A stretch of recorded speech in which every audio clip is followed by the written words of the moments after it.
se sont mises au hip-hop, ou que la chatte de quelqu'un a nourri un bébé-fan orphelin et qu'elle l'a sauvé de la mort, ou que quelqu'un d'autre organise un marathon pour collecter des baskets qu'il enverra aux personnes défavorisées qui n'ont pas les moyens de s'en acheter. Vous avez compris? Ce ne sont que des bonnes nouvelles. Et c'est pour ça que l'émission s'appelle Bonnes Nouvelles. Et ma mère va y participer. Elle va participer à une émission télévisée super géniale. C'est fantastique d'être la fille d'une star, non? Elisabeth, A dit mon père, fier mais légèrement surpris. je ne savais pas que la télé t'intéressait. J'ai vu l'annonce dans le journal, A répondu ma mère. et j'ai pensé que ça pouvait être amusant. Tu te souviens, je faisais des critiques de films pour le ciné-club de la fac autrefois. Ce sera un peu différent de les présenter devant la caméra, mais globalement, l'idée est la même. J'avoue que je suis assez excitée à la perspective de recommencer. Je reconnais que ma mère n'est pas vraiment une star parce que Bonne Nouvelle n'est pas diffusée dans tout le pays. Mais à mon avis, à cause de son nouveau travail, ma vie risque de ne plus jamais être comme avant. Je suis persuadée que d'ici peu, les paparazzis vont assaillir notre maison. On aura peut-être même besoin de garde du corps. C'est vrai, quoi. Ce n'est pas rien quand votre mère travaille pour Bonne Nouvelle. En fait, je pense que je suis la seule à avoir postulé, A continué maman. parce qu'ils m'ont embauchée tout de suite après l'entretien. J'ai l'impression qu'il n'y a pas beaucoup de critiques de cinéma dans cette ville, surtout de critiques qui veulent travailler pour une chaîne câblée diffusée uniquement dans la région. Sauf qu'elle se trompe. La raison pour laquelle ma mère a été embauchée, c'est qu'elle est la plus cool et la plus belle de toutes les mamans. Je le sais parce que j'en ai rencontré plein d'autres. Par exemple, la mère de Marie-Kay Scheiner, mon ancienne meilleure amie, avait un super boulot dans un cabinet d'avocats. Quand elle parlait dans son téléphone portable, elle disait toujours des trucs comme « Nancy, il me fallait ces dépositions hier !»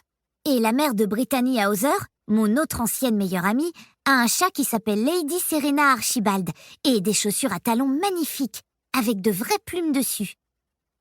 Mais aucune des deux n'est aussi cool que ma mère, qui retape une vieille maison pour la rendre de nouveau très jolie, même si personnellement, je trouve qu'elle met longtemps. D'un autre côté, personne n'a une chambre aussi belle que la mienne. Quand mes amies viennent et qu'elles la voient pour la première fois, elles s'extasient toutes devant le papier peint et les rideaux en dentelle. Alors, je n'ai pas raison, Ça m'étonnerait. a déclaré mon père. Lui ne croyait pas que ma mère avait été prise parce qu'elle était la seule à avoir répondu à l'annonce.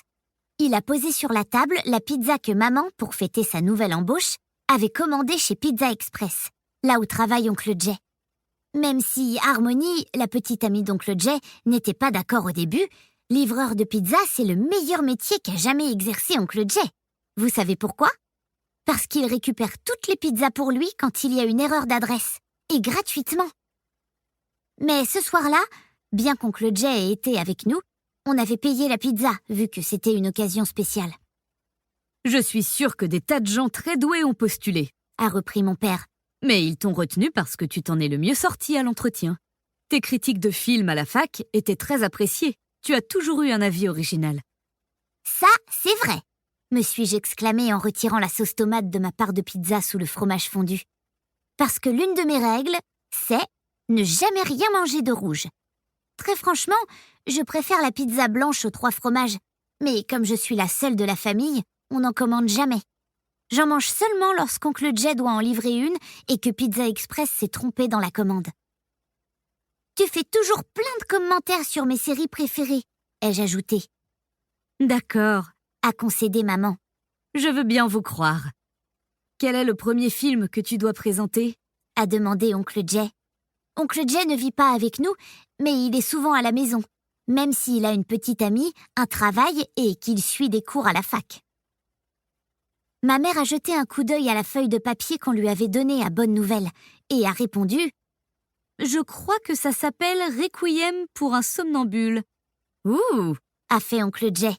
À mon avis parce que Requiem pour un somnambule ne devait pas l'inspirer énormément.